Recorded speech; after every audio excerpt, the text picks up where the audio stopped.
Female sexual energy is a powerful topic that is discussed in detail and spans from bees to orgasmic meditation and ultimately the power of a woman's most private parts.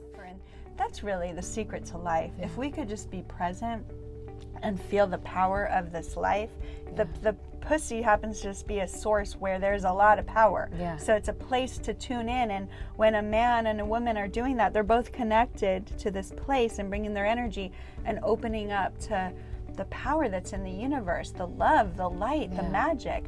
There's so much, but it can be overwhelming, you know, but it's a practice of learning to expand, be able to hold more sensation. Yeah. So I love the OMing practice for that because both partners, masculine and feminine. Hear who's up next when you like my page, Beth Bell Live, and join me each week as I invite a new guest into the mobile recording studio to help in pollinating the planet with love.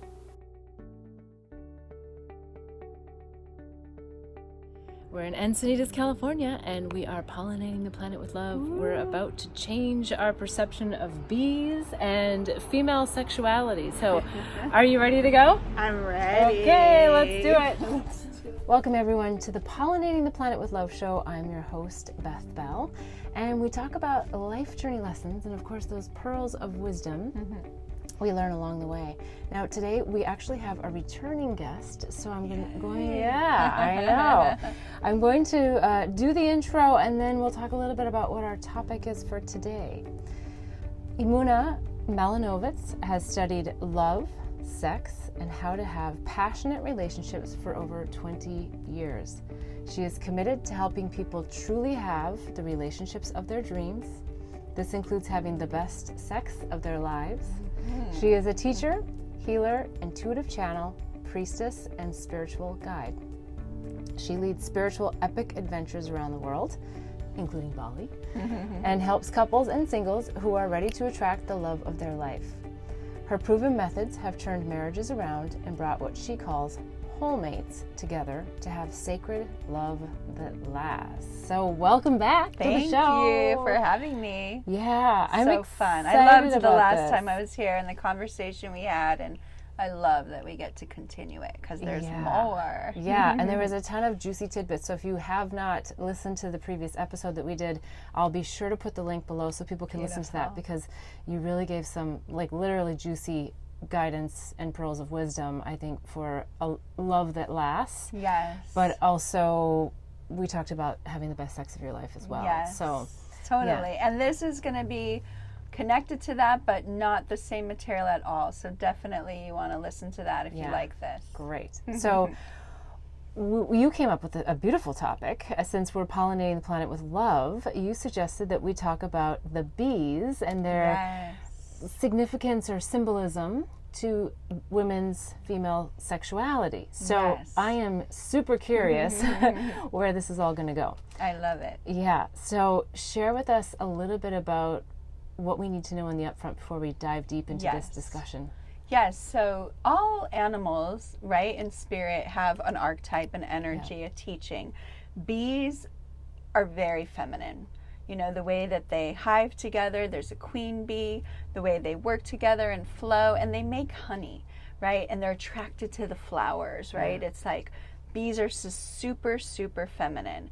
And so bees for me have always represented the divine feminine, and they represent divine feminine sexuality.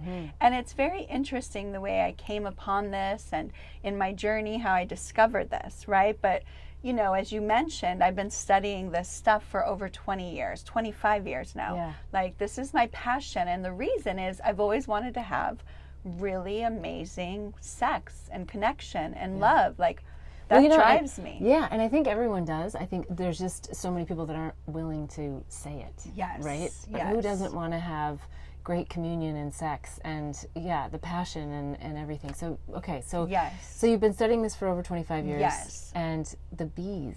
Yeah, so this is the crazy thing that happened with the bees that like woke me up to the magic. So I'm going to just kind of bring it all together here. So I was really, really yearning for this kind of love and sex and passion. And I wasn't having it. I was having dead-end relationships. I was with a guy for 9 years at this point. I talked more about this on the last episode.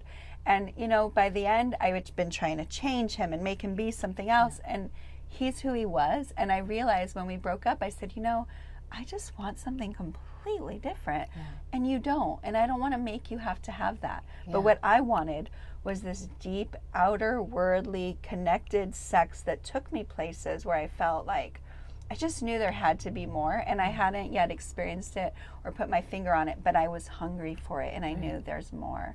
And so I broke up with him.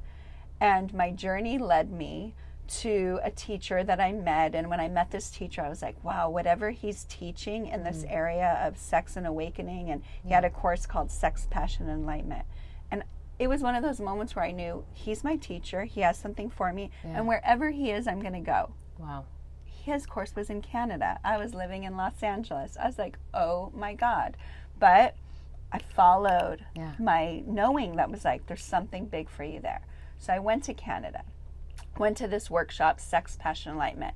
And it was there that I got the first glimpse of, oh my God, this couple, what they're talking about, what they're showing us, this is what it is. It's this way of connecting and being so present with another that you melt almost. It's like you don't even feel where you end and they begin. It's just like this, and you're connected to spirit at the same time. It's so beautiful. So they were tapped into this experience of what, and I said, this is it.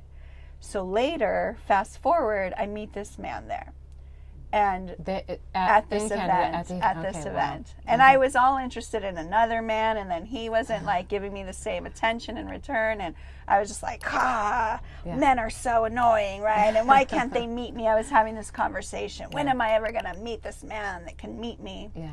And I get in this car to go to dinner with these people, and this guy's up front, and he says, not all men are like that, Emunah. And I'm like, what? But I was like snotty and kind of like, at that point from the other guys. So I was just like, whatever. Yeah, you show me. And just kind of not really buying it. So we end up going to dinner, this group of people. But all of a sudden, him and I, we just like had this connection. And we were just locked in. And it was like there was nobody else there but us. And we just like were talking and so enraptured and just connecting, and everything was vibing. And then we ended up going to this house. Buzzing. Everything was buzzing. Yeah. So we go to this house and we're connecting still. I mean, there's other people all around us, but we were in our own bubble. It was just timeless. And I felt this connection. I felt this passion. I felt this openness. And, you know, I normally wouldn't be intimate with a man like this right away, but it was like everything was unfolding, and I could feel this opening. And it's raining, mind you, in Vancouver at the time. It's raining, we're connecting, everything's beautiful, and all of a sudden, a bee, a literal bee, lands on me. We're in bed, and a bee is like there, coming around me, touching me, and I'm like, I don't feel afraid of this bee. This is so magical. I'm like, this is one of the most magical experiences. I'm showing him, look at this bee. The bee was like intoxicated, just like in the energy, loving the vibration that we were putting out, the connection and the bee. And I mean, it's raining, so typically Was you wouldn't mistaking see you for a a bee. flower. Yes. So drawn to the essence. And I said to him, wow, this is amazing. And then this song came into my head from a spiritual center I knew. And it says, be in the light. God's will is the way. Let faith be your sight. It'll show you the way. Beautiful. And I was just like, whoa. And I sang that to him, and I was like, oh my goodness. And so we proceeded to have this amazing connection, and like the sex, passion, enlightenment that I'd always knew, like, wow. Yeah. So I knew it, and I tasted it. And the bee just hung out in our field that whole night. And like people are just, we were just in this space, so incredible. I'm so grateful for that experience. Yeah.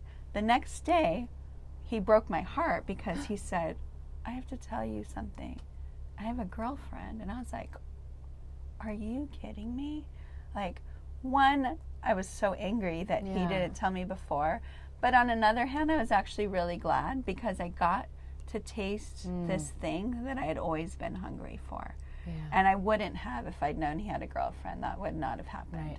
So I was grateful. But then I went through this like longing of, oh, I want that again. Yes. I just need that. That was the most incredible thing. How can you give that to me, God, and then take it away? Yes. And so I was back in LA, and I was at this club, and I was dancing, and I was thinking about him, and I was asking God about him. And I was just like, what is this journey? And in the meantime, bees would come, land on me when I was like meditating. I'd be places, and and I never felt afraid of them. I was just like, these bees are so magical. I feel something so potent here. And this night I'm praying and asking about him. And I go and sit down on a chair, and there's like a box, an engagement ring box. And I pick it up. I'm like, whoa. And again, I just thought, oh, this is for me. What does this mean? Just randomly a box on a chair? Randomly on a chair. And was there a ring in it was there? a heart-shaped box. There wasn't a ring. Okay. But I go home. I never looked because the club was really dark. The next morning, I pull it out of my purse. What's this box that I found? Literally painted on the box is a bee, intoxicated, and the box is painted gold and black. Wow. And I was just like,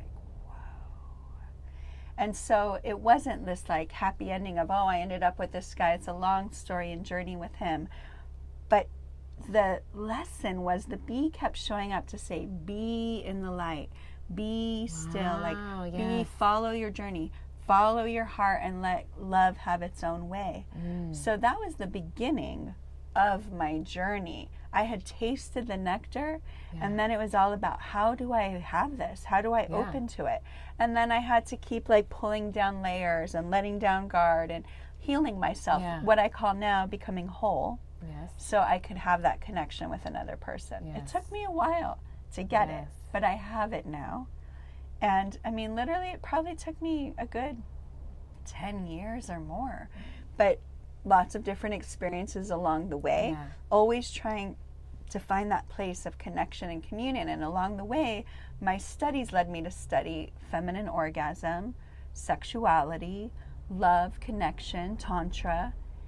And through that, again, it was just like, how do you create that? And so now when I teach my clients, it's all about the yoni, our womb. This is our honeypot. This is the flower. If you look at a yoni, you know, I love orchids, and I just got to go to an orchid farm on Sunday and seeing all the different beautiful orchids. But if you look at an orchid, they look just like a yoni, right?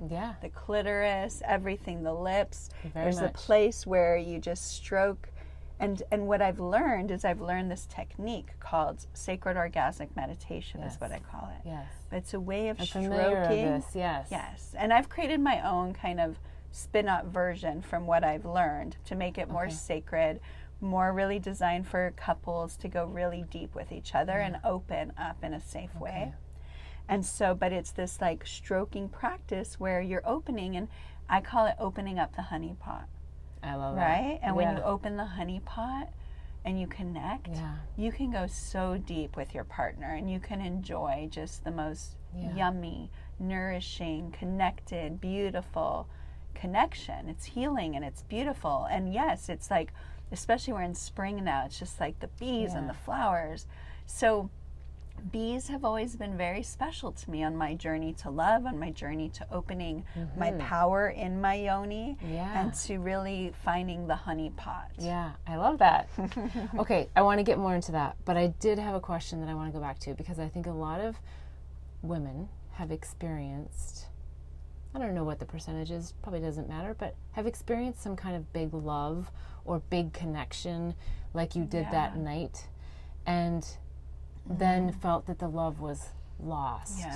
And there's a lot of, I think, doors that close sometimes when that happens. You open so much and then it closes. So do you have any tips for the heartbroken, for the ones that said, you know, I went for this, I fell for this, you know, not that that's true, but, and now look where I am. I'm alone. He had a girlfriend, or he wasn't emotionally available. He was available that night. But the next morning he came back to his senses and realized, no, this isn't really who I am right now. What do you recommend for women to do to leverage that experience to really help catapult them into love, as opposed to be afraid of love? It's a great one, because I know the pain of this, and I know so many powerful women have that, and then they choose to shut down and close off and think, everyone's like that, forget it, why am I even trying, maybe I'm crazy for doing this. And believe me, I felt all those things too, and I was very angry and had to feel a lot of feelings. And there's many moments I was angry at God too. How do you give this to me and take it away? Like, no. But now again, looking back, I'm so grateful because I tasted that, because I saw that, I knew there was more. But I had to take an honest look at myself, and it's so easy to always blame the guy that he's not ready. Why is he not emotionally available? The thing that I've had to humble myself to do and learn is, why am I attracting a guy that's not emotionally available? Yes. What part of me feels safe, right? Because let me say this. Feminine sexuality and being in touch with the power that is here is no joke. We are so powerful. We haven't even begun to touch the power. And if we were open in this place, and not even for a partner, for ourselves, that we like reclaim the power here. Whoa. But we have been so conditioned as women from little girls getting our period. Like, it's dirty, you're wrong, this place is not, hide it, shame it.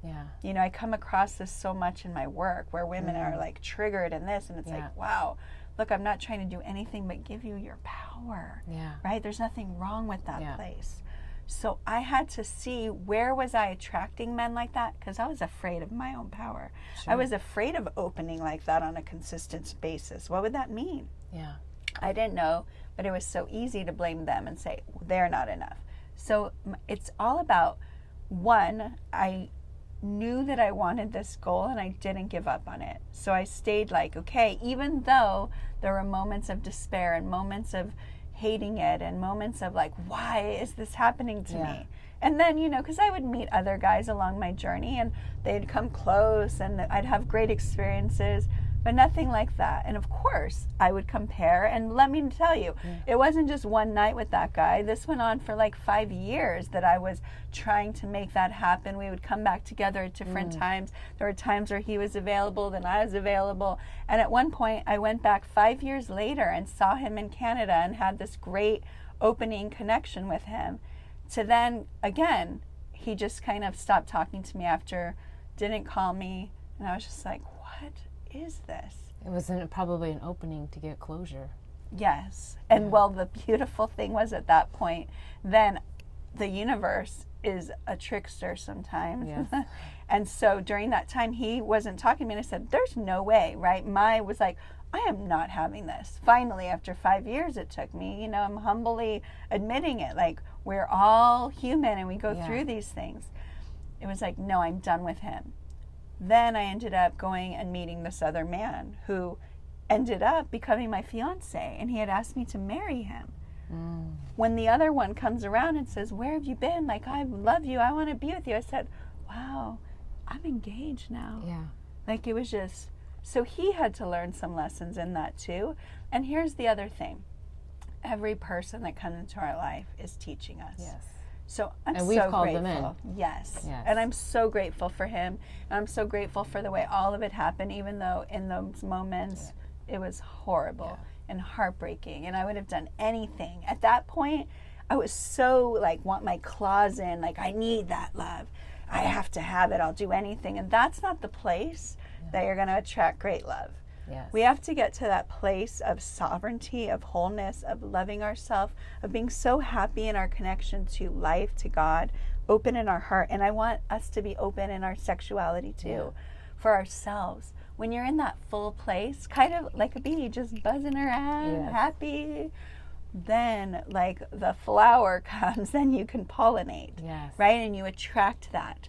But I think a lot of times in our journey and what we've been taught in our culture, we're waiting for that thing to come first, and then I'm going to be happy and whole.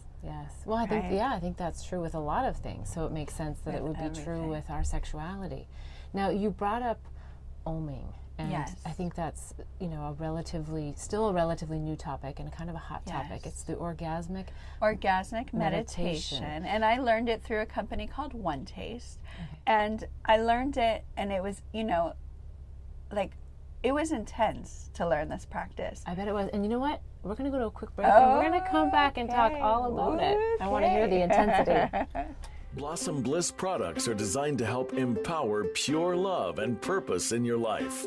It's through the power of words, flowers, and symbols that our products assist you in creating a blissful life.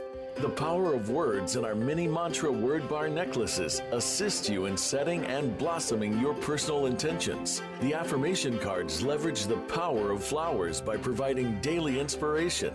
And the power of symbols in our life journey bracelets are great reminders of the things that bring us peace, joy, and love. Products are made and blessed in Bali with love by Balinese artisans who work with empowered hearts. When you purchase jewelry with a bee charm, we donate to save the bees. Join us in pollinating the planet with love. Go to our website, blossomblissbali.com. Again, that's blossomblissbali.com. We're back with Emunah Malinovitz, and we were just at literally a juicy spot, which is about OMing, the orgasmic meditation. And you were just about to tell us about the intensity that you experienced as you were being trained through this process. So let's also do the 101, because you alluded to it, but what actually is it in its origination, and then how have you sort of changed it to be maybe a little bit unique to your own teachings? Beautiful. So orgasmic meditation is a partnered practice where a man, but it could be a woman, strokes the upper left-hand quadrant of his partner's clitoris. Okay. And the clitoris has 8,000 nerve endings, super sensitive. 8,000 nerve endings? 8,000. Wow. It's like the most powerful spot on our human body. And because it's so feeling. And so basically what happens is the stroker is stroking so with presence, fully present to the spot that has all this energy. No other goal. It's goalless. You're not doing it to have sex. You're not doing it to open. You're doing it to just be present to what sensations you feel. And in general, are men eager to do this? Yes. And this is a misnomer. A lot of people think, why would a man want to do this? They get so much from it. I mean, to get to be that in contact with the yoni, with the pussy, with this beautiful part of a woman's body, this power. 8,000 nerve endings, there's a lot of power there. And when they're present, this power goes through their finger into their body, and they can feel like they've had the most ecstatic experience without ever penetrating. Wow. It's so powerful. So men love to do it, and it's all done in a very, powerful format, and you hold a container. All of those things are designed to help the woman relax so that she can open up and receive and let her body open, because our bodies are designed to open, but we have shells and walls and blocks. And so sometimes for a woman, when she starts this process, it's almost like the walls have to thaw out.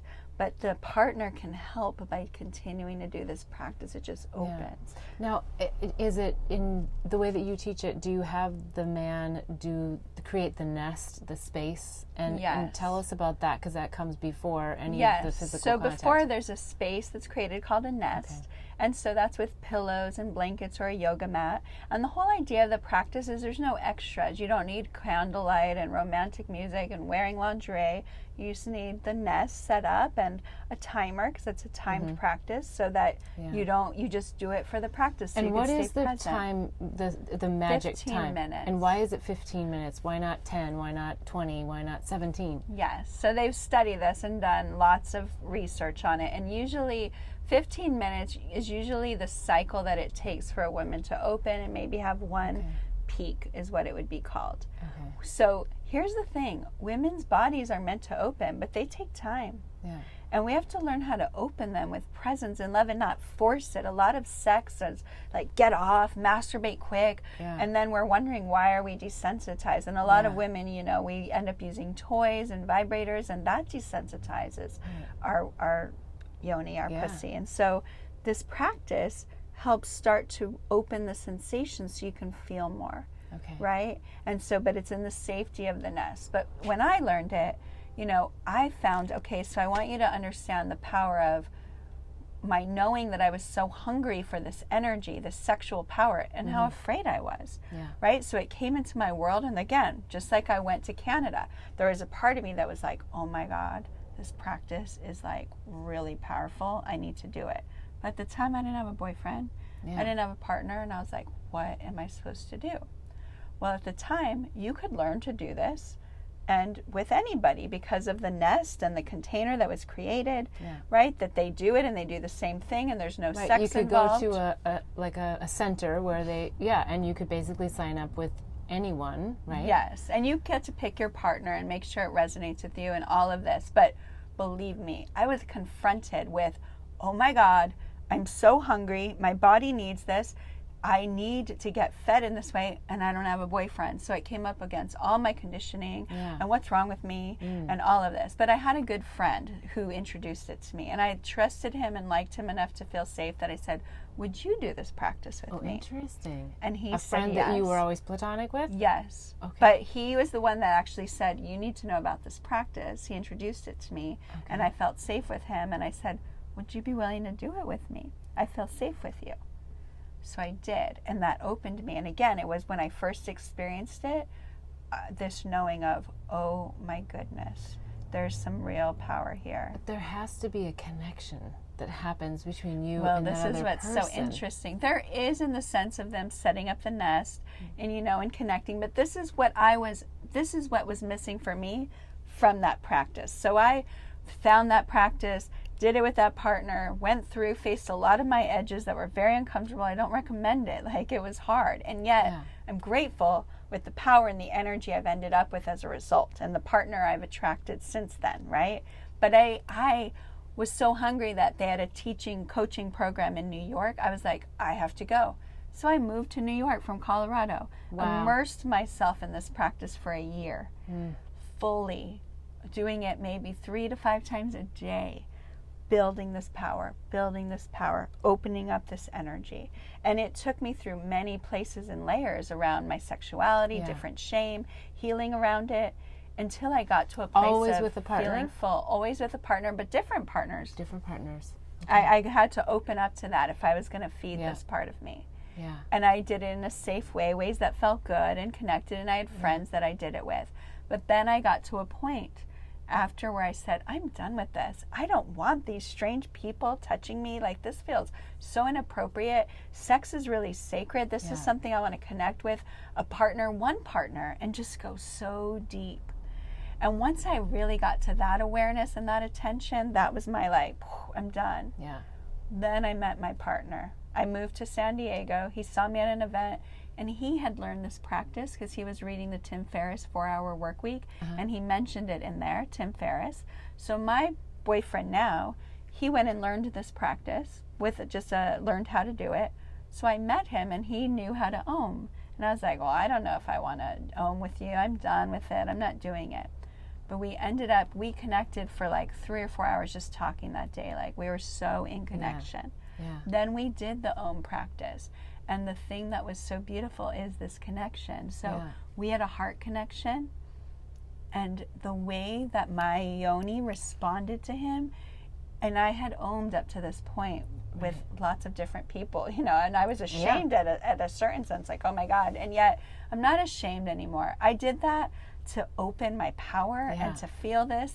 And I did it almost like in the trenches so I could help other women have this and help couples have it without having to go through all the things that I did. Yeah. But in that moment, I knew there was something so powerful. And it was because with the other partners, we just had the practice, and we had the power of the yoni, which is so powerful with the 8,000 nerve endings. Yeah. But when you add the heart and you add consciousness and you have that, whoa. Yeah. So that's what I teach. I teach couples. I don't teach it to single people. I only teach it to people who have a steady partner they want to practice with, and I help them open their consciousness, their heart, and their sex, and then do this sacred orgasmic I really meditation. like to hear that, because I think the rub for me was this idea of doing this with strangers, because I do think that sexual energy is a very powerful. powerful And it's sacred. sacred. And but I also love, on the other hand, that you've actually gone down that road, because you can speak from a lot of wise wisdom that a lot of women don't necessarily have to go down now at this point.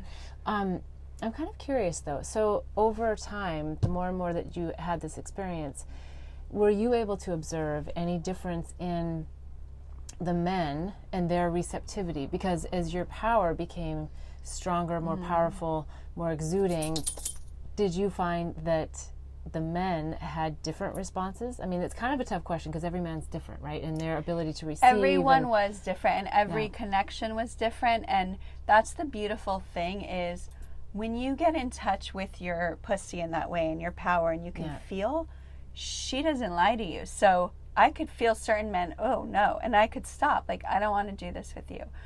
And men that I was having a spiritual connection or could who really hold the container, my body would open to like incredible places. That it was like, whoa, right? But also just in my everyday life, men would be attracted to me. But as I kind of reconciled my energy around my sexuality, because I had a lot of shame around my sexuality like most women do, and I had a lot of shame about doing this practice, but I was so hungry that I was willing, because I knew there was power there, and I knew that was the way to open it. So I was going to do it and follow the practice and do that. And I didn't have relationships, I just was literally doing the practice. But as I shifted how I believed around my sexuality, and I got more empowered and more respectful about it and honored it, men would honor me. Like, I never would have men treat me sleazy or, you know, say sleazy things to me. Like, I feel that even now still, just men have a reverence, have an energy. They love my energy. They love how they feel around me, but there's definite respect. Yeah. You know, and my boyfriend, so when we first connected, I was like, oh my God, I'm so ashamed. You're going to think I'm like this horrible person. I like have practiced this practice with these people. And he was like, no, like, I'm really glad. And I said, I just want to really, I've always wanted to just have this with one person. But it's like, I feel like I had to open myself and prepare myself to be able to have this with you. Yeah. And now I just have that with him for the last, 3.5 years. And we just go so deep and go to the most beautiful places. Because he knows, like, wow, I want to open. We call it the honey pot. Yeah. And so much good energy comes from there. It's also powerful to manifest from that place, right? When you are open and you're connected on all those levels with a partner, and then you use the power of that sexual energy really to pollinate. Let's use that energy to send love out to the whole universe. Let's use that energy to create a beautiful, incredible business or retreat, or call in the right clients that I could serve, right? Or send just healing and love to whoever needs it. This is pollinating, and this is where the bee, like, our bodies become that energy that creates this beautiful, and then we get to send it out. A vibration, yes. So what about the men? Is there an OMing for men? There is. And there is. And so usually, and the way that I was taught was that it's important for the woman to just receive it first for a while, because in our conditioning of our sexuality, we have a lot of programs, women, of we have to give to the men. We're always giving to them. It's very, very, very crazy to our feminine psyche to have to sit there and just receive and do nothing back. Yeah. Whoa. But we need to get that shift in our consciousness and feel that. But after you've been practicing for a while, there is a male Om, and the same thing. You create a nest for the men, and they get in there. And again, you're not trying to like masturbate them or get them off. The whole idea is to be present, and in that presence, you feel the way they want to be touched. How do you move your hand? Same with the yoni when they're doing it for the woman. You just, you can get to a place where the orgasm and that third energy is guiding you if you're listening and you're present and you're open. But most of us never get there because we're too in our head thinking this is how we have to do it. The crazy thing is, right before I came to talk to you today, I just spoke with a friend who, this is a very powerful story. Like, as we started off, she had love long time ago and then gave up on it. Like we talked about, it was like, forget it, I'm not going to have these high standards and expect this for me for love, because I'm just going to get disappointed. Well, fast forward, she just went to the Dominican Republic and met this amazing man, and they have this incredible connection. And this is kind of funny, but I'm just being really honest with you today. You're bringing out so much truth in me. He has like an enormous size penis, like, and she's like, it's almost too much for me. And I was like, oh my goodness, but she really has such a strong bond with him. I'm like, this is your opportunity to have to slow down Your body is giving you this opportunity Yeah. because you're going to have to do the Om I told her Yeah. about. You're going to need to slow and be present. You're going to need to make sure that you're lubricated and you're turned on. And I want you to enjoy that whole process. Yeah. But her conditioning, she would never have let herself slow down and ask for those things or say, hey, would you like to try this Oming thing with me? Yeah. She never would have had she not now be forced. So I just did a whole session with her, teaching her how to do all this and open up, and same for him. So how can you do that with him and be present? And I'm excited to how it is, but she said, wow, I feel like this part of me that I shut down a long time ago is waking up, that can have it. And I said, I feel like this whole experience for you is about receiving, opening, saying yes to it, letting it in, and your body, she will open when she's ready, but you can't force her. Yeah. And like a lot of times we have encounters and we do things when we're not really open and connected, because we haven't learned about this. We haven't been taught about this, you know. And again, women mostly have a lot of shame around their sex and feel bad about it. Instead of like, whoa, this place is so powerful. How do I nourish it, open it, connect to it? All right. Well, with that, we're going to take a quick break and we'll be right back. Okay. Blossom Bliss products are designed to help empower pure love and purpose in your life. It's through the power of words, flowers, and symbols that our products assist you in creating a blissful life. The power of words in our mini mantra word bar necklaces assist you in setting and blossoming your personal intentions. The affirmation cards leverage the power of flowers by providing daily inspiration. And the power of symbols in our life journey bracelets are great reminders of the things that bring us peace, joy, and love. Products are made and blessed in Bali with love by Balinese artisans who work with empowered hearts. When you purchase jewelry with a bee charm, we donate to save the bees. Join us in pollinating the planet with love. Go to our website, blossomblissbali.com. Again, that's blossomblissbali.com. We're back with Emunah Malinovitz, and we were talking about some I really appreciate you sharing the depth of a personal story, not personal to you, but personal in the sense of a client of yours, because I think that it is really all about opening. Yes. And opening to this power within.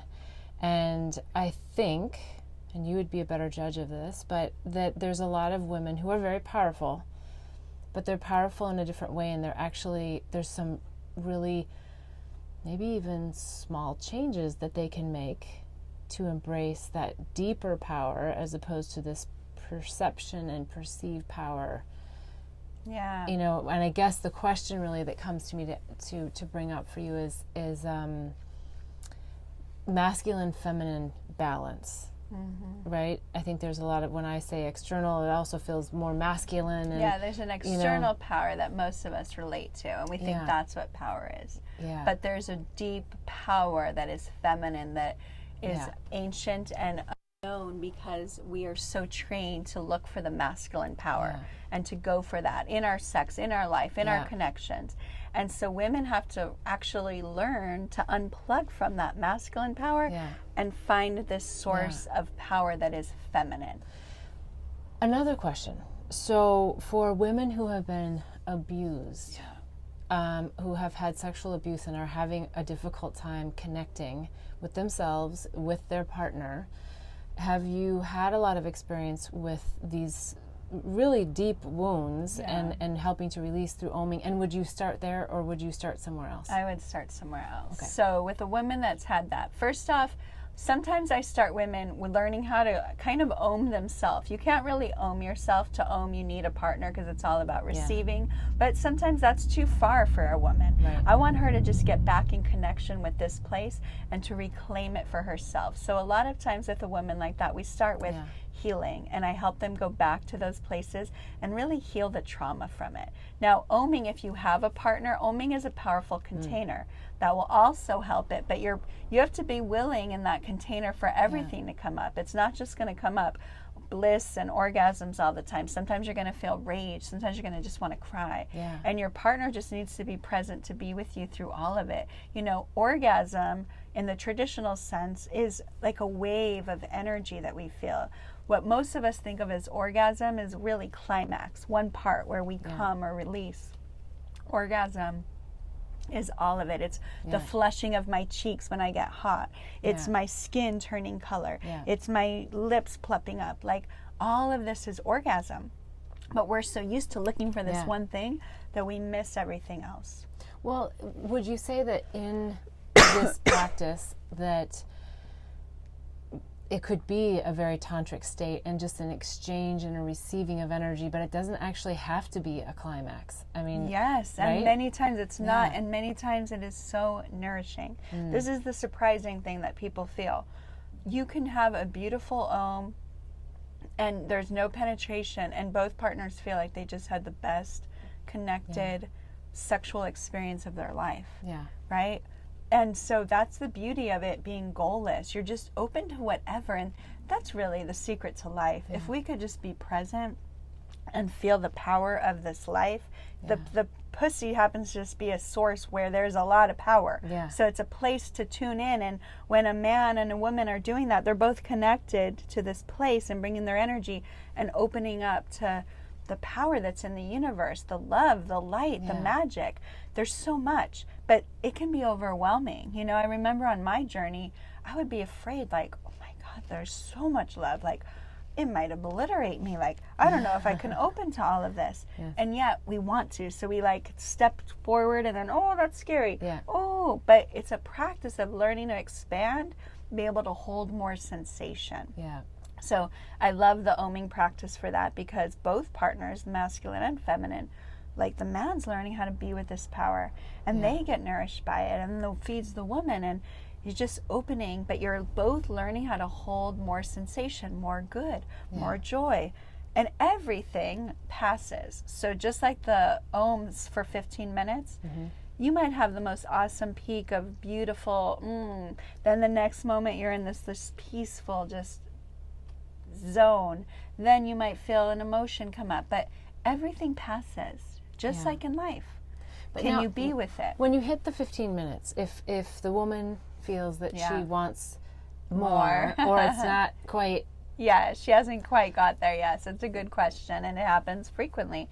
So we want to keep the container, because by keeping the container and honoring the time and honoring the setup, you're creating a masculine container which lets the vigilant center of a woman relax so she can open.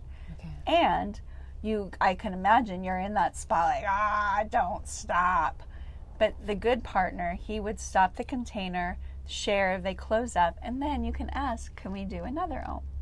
So you just do another one. Would you recommend doing another Om, or for the two people to be able to just be together and share in whatever way? It just depends, what their relationship is and where they are. So I think in that moment, you would have to feel in, would I like another Om? And this is where women, we haven't been taught to feel our desire and speak it. We just kind of, whatever you want. Okay, whatever, I don't know. And I remember when I first learned to Om, and I was practicing with the man that I told you about who introduced it to me. You know, the trainer was like, okay, Emunah, so I want you to give him 3 adjustments of what you want. And I just like deer in headlights. I don't know what I want. Oh my God, I feel so inadequate. And why don't I know my body? And I can't. He said, you trust yourself. I want you to just trust your intuition, make 3 adjustments. And an adjustment might be he's stroking here, and I might say, could you just go slightly to the right? And slightly to the right is a whole pocket of energy that opens up. But if he's off, he's missing that. But a lot of us are trained to keep them off, because that's where all the power is, over there. So it's like learning your body and learning how to know that and learning how to be with that power. Right? And how to ask for it, and how to say, would you do this, please? And the good man will say yes, because then there he is on that spot, and he's feeling the power too. But for us women, we have to learn to come back to our body, to trust our knowing, to trust that we can ask for that. So in that situation, I would say to the woman, does your body want another Om, or does it want sex or deeper something else? Like, ask for it. Part of Oming too helps a woman feel her desire. Yeah. There's like this place where it's like, whoa, there's this sexual goddess in me and she's opening up. And can I ask for that? Can I admit that I'm hungry? You know, and here's the thing, women, we have this like misnomer that men are all, you know, the sexual ones. Women are very sexual, very powerful. And like women, we open by having sex. I mean, it's incredible, but the right kind of sex, connected sex, where we're feeling met, where we're feeling seen. Not where we're not good when someone's just doing something else or not. That's gross. Like fast, I compare it to like fast food versus having a gourmet, delicious, I like that. you know, meal, organic. Yeah. All right. So for women who are single, they don't have a partner to OM with. Yes. Any tips on, let's say that they meet someone and they're interested in bringing this in, how they might be able to present it to a man that doesn't have the experience? I think it's fascinating that the boyfriend that you brought in, a magical thing. you know, actually knew this, because like, what are the percentages of men that have experience, right? Right. So I'm gonna kind of go on the idea that a lot of men don't have the experience, and how do you then sort of bring this in? Well, and this was perfect, because with my client I was just sharing with you about, I said, so here's what I want you to do. You're going to go and you're going to tell him, oh my God, there's this practice that I've been dying to do. I've been waiting for the right man to show up so I can do it. And it's all about getting connected to my body and opening this power. And I would love to try this practice with you. Would you like to do it? Most men are going to be like, yes, right? You know, and then you can hire me or, you know, find somebody, I mean, and learn the practice, right? You just need a partner. And I also teach women the practice on their own, you know, because I want them to just feel empowered to start to even masturbate, and it's not masturbation, but to touch themselves and learn how to slow down and get off on just feeling just more subtle strokes, right? So there's learning for yourself, and then when the partner comes in, hey, this is something really cool. I've been studying, reading. And I mean, like, my boyfriend read about it in the Tim Ferriss 4-Hour Work Week. So it's not like so out there. Yeah. Right? Yes, it's been on the Today Show. It's been, All right. So some really great tips and tools here, and some words of wisdom, pearls of wisdom. What else should we be sharing with the audience in regards to, because I really, really appreciate this topic of OMing, but there's so much more that you do as well. Any other pearls of wisdom that come to mind that we should be sharing? Well, I think the main thing that I really want the listeners to get is that our sexuality is a very powerful gift that is sacred, along with love. And I treat all of those things sacredly because love is a gift, sexuality is a gift. So how can we approach it with reverence, presence, and honor? And notice if this conversation is triggering you. You know, one of the things that comes to mind is I did do a retreat to Bali just last year, and it was called Awaken the Priestess. Right? To me, awakening the priestess means we're going to awaken your consciousness, your heart, and your yoni. I cannot, as a great teacher, help you open this and leave this part out. No. And I just met with a woman, and she's like, I was a little scared because I wasn't sure that that's what we were doing in this. It was very clear. I mean, the agenda was clear and people knew.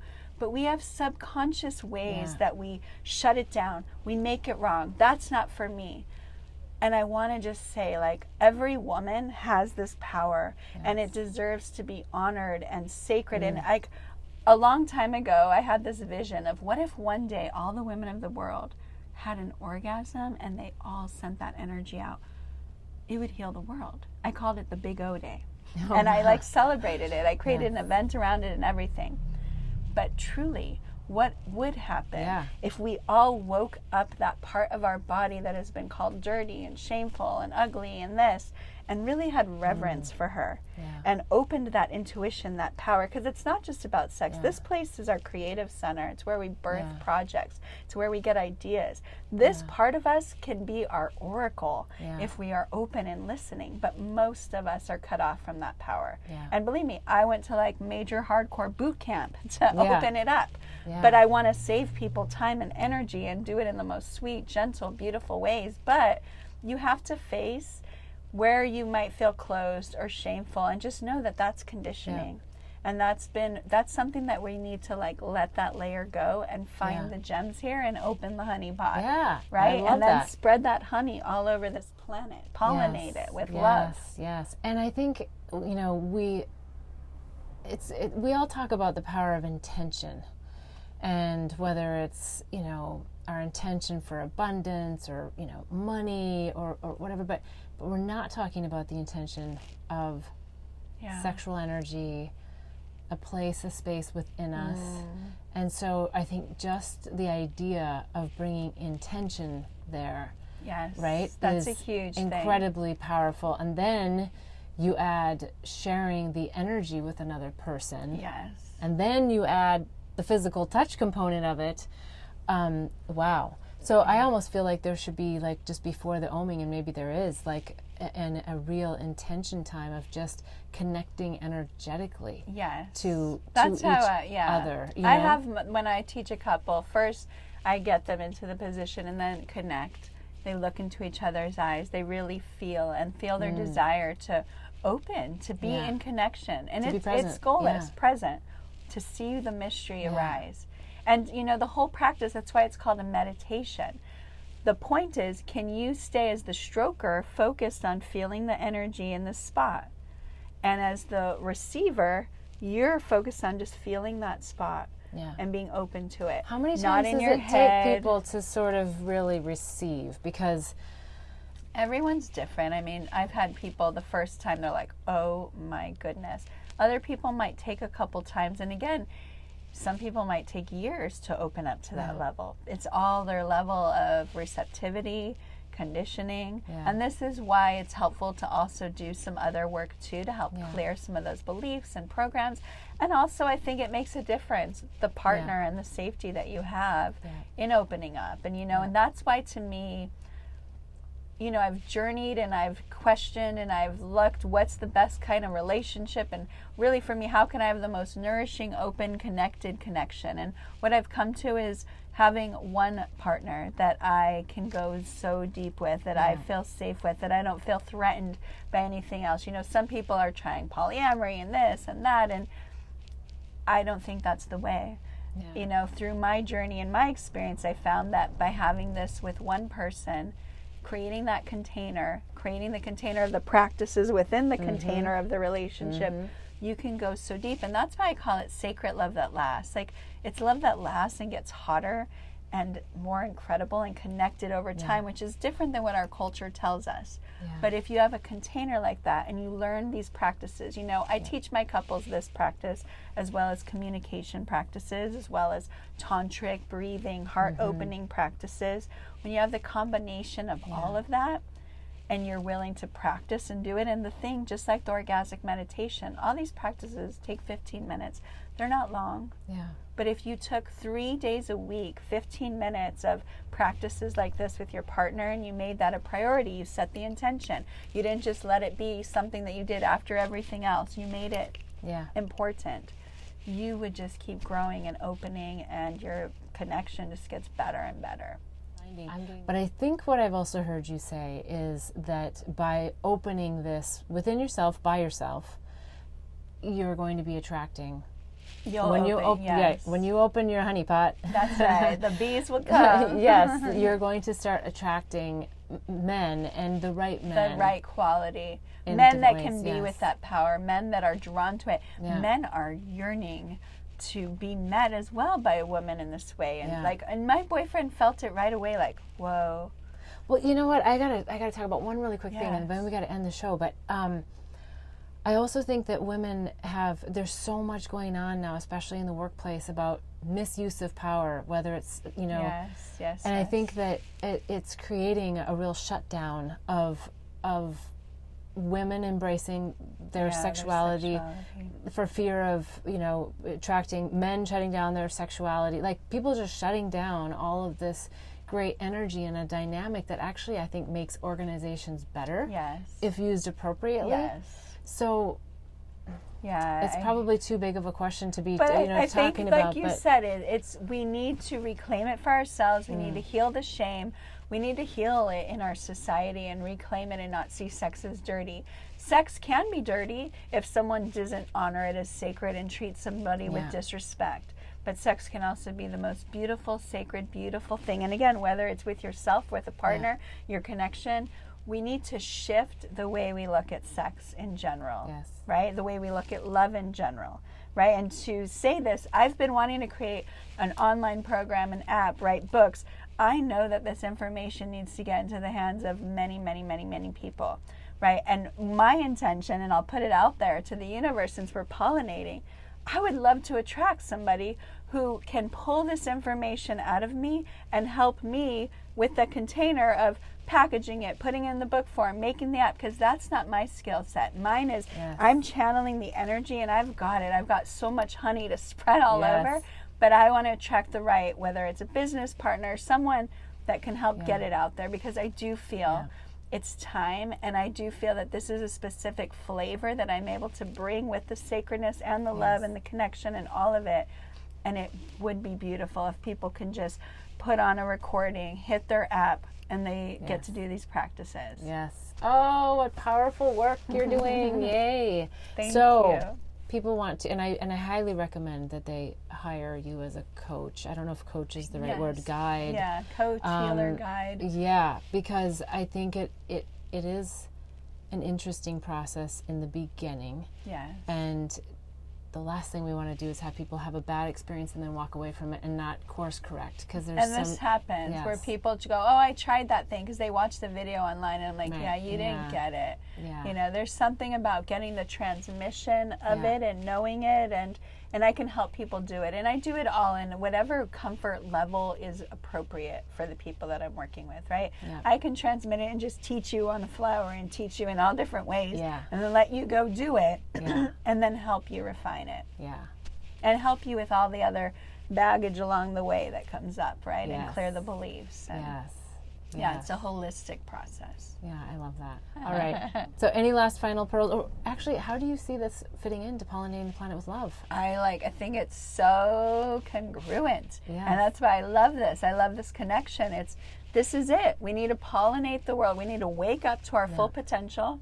And then we need to shower the world with this truth of this beautiful essence and this energy and this purity, and not make it's not dirty, it's love. It's sacred. And if we were showering the world with this, it would be a different world. And so I love that you're doing this. I love that you're traveling around, pollinating the world, finding these things. This is what it is all about. But we have to take the sovereignty, the responsibility of waking up our power so we could just be the whole divine beings we're meant to be. I feel like what you're doing is taking the word love and translating it into a vibration of which then we can embody within our own body in a different way. Love that. Thank you. Because I do feel that the way that I see love and relationships and sexuality, it's another level of evolving that is where I am bringing in, and it's a vibration. And this is where, when I say I want someone to capture it, it's a vibration that we need. There's a magic that I'm holding of this space. And then one person gets it, another couple gets it, and then they spread it out to the next. And then we start to shift the way we have love and relationships and sex in our world. That's my purpose and vision. I love that. I love that you get it. It's so beautiful. And if you're looking to learn a little bit more about me, you can find me on bethbell.me, and also Instagram. I'm at Queen Blissbee, and I post flower photographs that I've taken and the messages that I've received from them. And sometimes they include bees. I'll be looking at bees in a whole different way now. The buzzing and the vibration of it all. Juicy stuff. All right. Until next week, wishing you bliss so that you too can help in pollinating the planet with love. Hear who's up next when you like my page, Beth Bell Live, and join me each week as I invite a new guest into the mobile recording studio to help in pollinating the planet with love.